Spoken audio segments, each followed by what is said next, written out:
Shalom, selamat pagi Bapak Ibu Saudara yang dikasihi Tuhan. Kita bertemu kembali dalam acara Renungan Pagi Spiritual Life.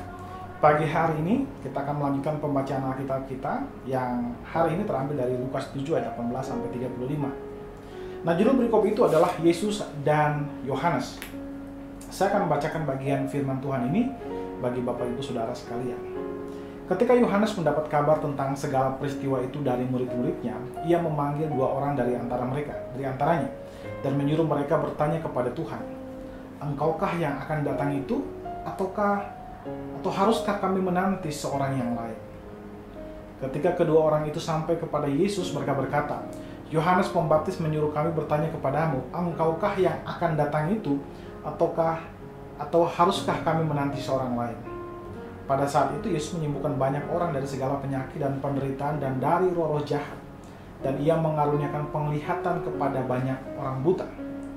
Dan Yesus menjawab mereka, "Pergilah dan katakanlah kepada Yohanes apa yang kamu lihat dan kamu dengar. Orang buta melihat, orang lumpuh berjalan, orang kusta menjadi tahir, orang tuli mendengar, orang mati dibangkitkan, dan kepada orang miskin diberitakan kabar baik. Dan berbahagialah orang yang tidak menjadi kecewa dan menolak aku." Setelah suruhan Yohanes itu pergi, mulailah Yesus berbicara kepada orang banyak itu tentang Yohanes. Untuk apakah kamu pergi ke padang gurun, melihat buluh yang digoyangkan angin kian kemari? Atau untuk apakah kamu pergi melihat orang yang berpakaian halus, orang yang berpakaian indah, dan yang hidup mewah, tempatnya di istana raja? Jadi, untuk apakah kamu pergi melihat nabi? Benar, dan aku berkata kepadamu bahkan lebih daripada nabi. Karena tentang dia ada tertulis, "Lihat, aku menyuruh utusanku mendahului kamu. Ia akan mempersiapkan jalanmu di hadapanmu. Aku berkata kepadamu, di antara mereka yang dilahirkan oleh perempuan, tidak ada seorang pun yang lebih besar daripada Yohanes. Namun yang terkecil dalam kerajaan Allah lebih besar daripadanya."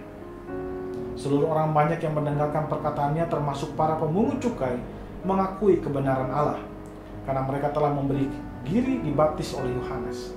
Tetapi orang-orang Farisi dan ahli-ahli Taurat menolak maksud Allah terhadap diri mereka, karena mereka tidak mau dibaptis oleh Yohanes.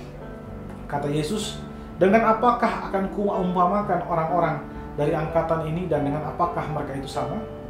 Mereka itu seumpama anak-anak yang duduk di pasar dan yang saling menyerukan, 'Kami meniup seruling bagimu, tetapi kamu tidak menari.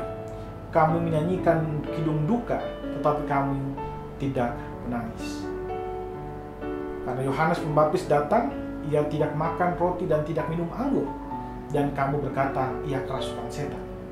Kemudian Anak Manusia datang, ia makan dan minum, dan kamu berkata, 'Lihatlah, ia seorang pelahap dan peminum, sahabat pemungut cukai dan orang berdosa.'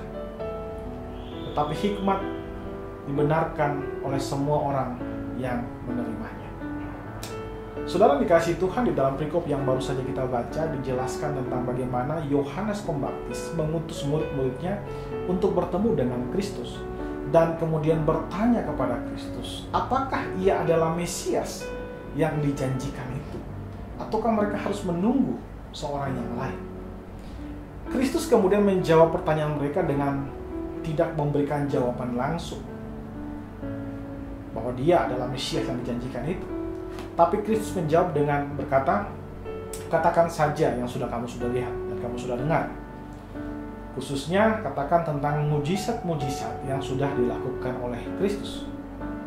Nah saudara, di dalam ayat ini kita melihat bahwa Kristus tidak seperti tokoh-tokoh lain yang meninggikan posisinya dan kehebatan-kehebatan mereka. Kristus mengajak untuk melihat sendiri apa yang dilakukannya. Barulah kemudian mereka memberi penilaian tentang siapakah dia sesungguhnya. Dari hasil kesimpulan yang dapat ditarik dari apa yang mereka lihat dan dengar tentang Kristus, maka kesimpulan yang tidak dapat dibantah lagi adalah bahwa Kristus adalah Mesias yang telah dijanjikan Bapa melalui nabi-nabi perjanjian lama. Saudara, Kristus bukan hanya seorang pemimpin agama yang mengaku-ngaku sebagai orang yang memiliki kuasa, tapi dia tidak mendemonstrasikan kekuasaannya. Kristus sebaliknya Dia mendemonstrasikan kekuasaannya. Dan kemudian kita menyimpulkan tentang siapakah dia. Dia adalah utusan Allah yang berkuasa. Dia adalah Allah itu sendiri. Banyak orang yang mengakui dirinya utusan Allah, tapi mereka tidak dapat melakukan mujizat. Tapi Kristus berbeda. Dia mengajarkan bahwa dia adalah Mesias yang diutus Bapa dan juga menunjukkan kuasa Allah melalui mujizat-mujizat dan perbuatan-perbuatan ajaib yang dilakukannya. Saudara, marilah kita menceritakan Kristus kepada semua orang di sekitar kita. Bukan hanya berdasarkan apa yang orang lain katakan tentang Kristus, tapi juga berdasarkan pengalaman perjumpaan kita dengan Dia. Ceritakan bagaimana Ia telah mengubah hidup saudara. Ceritakan bagaimana Ia membuat saudara menjadi pribadi yang baru. Ceritakan bagaimana Ia menyembuhkan saudara. Ceritakan bagaimana Dia mencukupkan dan merawat kehidupan saudara. Saudara, ceritakan Kristus kepada semua orang di sekeliling saudara. Saudara, mari kita mengambil waktu sejenak untuk merenungkan firman Tuhan yang baru saja kita dengarkan. Saudara, apakah saudara sudah menceritakan Kristus kepada orang-orang di sekitar saudara?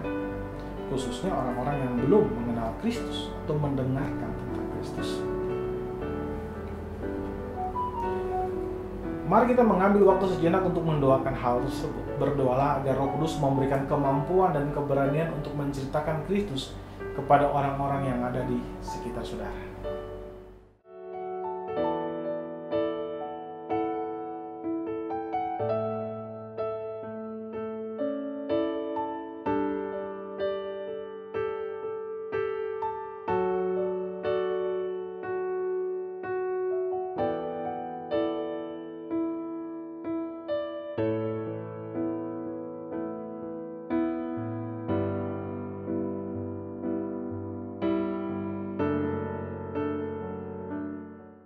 Saudara, percayalah bahwa Roh Kudus memberikan kemampuan dan keberanian untuk menceritakan Kristus kepada orang-orang yang ada di sekitar saudara.